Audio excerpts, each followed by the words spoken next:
दोस्तों, भारत आदिवासी पार्टी के सबसे बड़े नेता डूंगरपुर बांसवाड़ा से सांसद राजकुमार रोत को धमकी देने के मामले में और उनको मारने वाले को 1 करोड़ रुपए इनाम घोषित करने वाले मामले में राजकुमार रोत ने अब बड़ा कदम उठाया है। आदिवासियों में तो पहले से जबरदस्त तरीके से आक्रोश है, हर जगह पर ज्ञापन दिए जा रहे हैं। आदिवासी समाज में जबरदस्त तरीके से गुस्सा है, लोग नाराज हैं। खास करके भारत आदिवासी पार्टी के तमाम नेता, तमाम लोग, तमाम कार्यकर्ता, समर्थक, सभी लोग राजकुमार रोत को धमकी देने वाले को गिरफ्तार करने की मांग कर रहे हैं और जल्द से जल्द इस मामले में खुलासा करने की मांग कर रहे हैं कि जो भी ये चंद्रवीर सिंह है, जो भी चंद्रवीर सिंह है, जो भी हो, जिसने भी धमकी दी है, उसको जल्द से जल्द गिरफ्तार किया जाना चाहिए और इस मामले का खुलासा किया जाना चाहिए।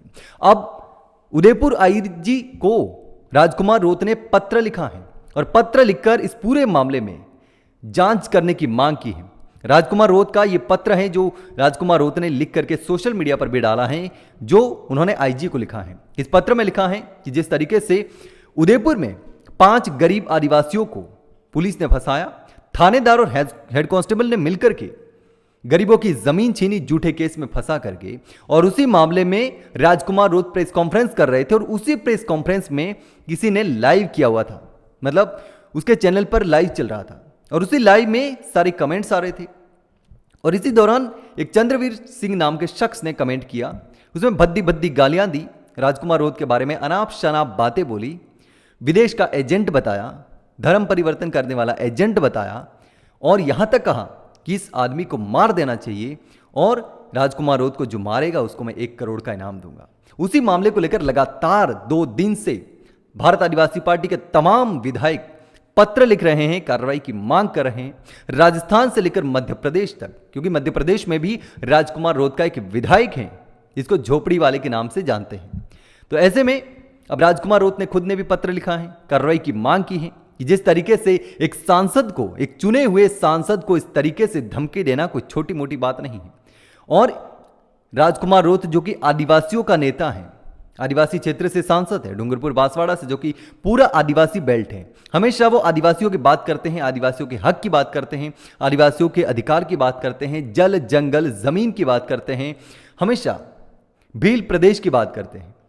और ऐसे में इस तरीके से राजकुमार रोत को धमकी देना कहीं ना कहीं गंभीर सवाल खड़े करता है। और कई लोगों ने तो सोशल मीडिया पर यहां तक लिख दिया है कि इस मामले में उसी व्यक्ति का हाथ है और उसी पार्टी के व्यक्ति का हाथ है जिसको बागीदोरा से भारत आदिवासी पार्टी के विधायक जयकृष्ण पटेल को रिश्वत के मामले में फंसाया था। रिश्वत कांड जो होगा, आपने सुना होगा किस तरीके से रिश्वत कांड में जयकृष्ण पटेल को एसीबी ने पकड़ा था, गिरफ्तार किया था। तो यह भी लगातार सोशल मीडिया पर लिखा जा रहा है कि वही व्यक्ति है जो राजकुमार रोत को धमकी दिलवा रहा है, धमकी के पीछे उसी का हाथ हो सकता है। लेकिन दोस्तों, आपको क्या लगता है, अब क्या कुछ हो सकता है? क्योंकि अभी तक उस मामले में जो आरोपी है उसकी पहचान नहीं हो पाई है, पकड़ा नहीं गया है। राजकुमार रोत ने भी अब खुद ने भी अपने जो लेटर पैड है उस लेटर पैड पर लिख करके, एप्लीकेशन लिख करके आईजी से कार्रवाई की मांग की है।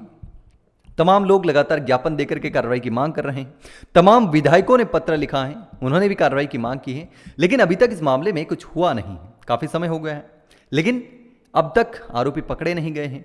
तो ऐसे में अब क्या कुछ होने की संभावना है? जिस तरीके से उदयपुर में हुआ बहुत बुरा हुआ, आदिवासियों को किस तरीके से फंसाया, उनकी गरीब आदिवासियों की जमीनें छीन ली गई, उनके पास पैसे नहीं थे, पैसे मांगे गए 2-2 लाख रुपए, लेकिन उनके पास पैसे नहीं थे तो फिर जमीन ले ली। लगभग 4 बीघा से ज्यादा जमीन उन थानेदार और हेड कांस्टेबल ने अपने नाम करवा दी। और न जाने कितने लोगों की पहले जमीन छीन चुके होंगे, कितने लोगों से पैसे ले चुके होंगे, कितने लोगों को बर्बाद कर चुके होंगे, कितने लोगों को पूरी तरीके से हराश किया होगा, परेशान किया होगा। लेकिन आखिरकार खुलासा हुआ इस मामले में। तो ये तो एक मामला है, लेकिन उस मामले में राजकुमार रोत खुलासा कर रहे थे, प्रेस कॉन्फ्रेंस कर रहे थे और उसके बाद उसी दौरान उसकी राजकुमार रोत को धमकी मिली है। लेकिन अब चंद्रवीर सिंह को गिरफ्तार करने की और इस मामले का खुलासा करने की लगातार मांग उठ रही है। अब राजकुमार रोत ने खुद ने मांग उठाई है। लेकिन दोस्तों, आपको क्या लगता है, क्या कुछ होगा?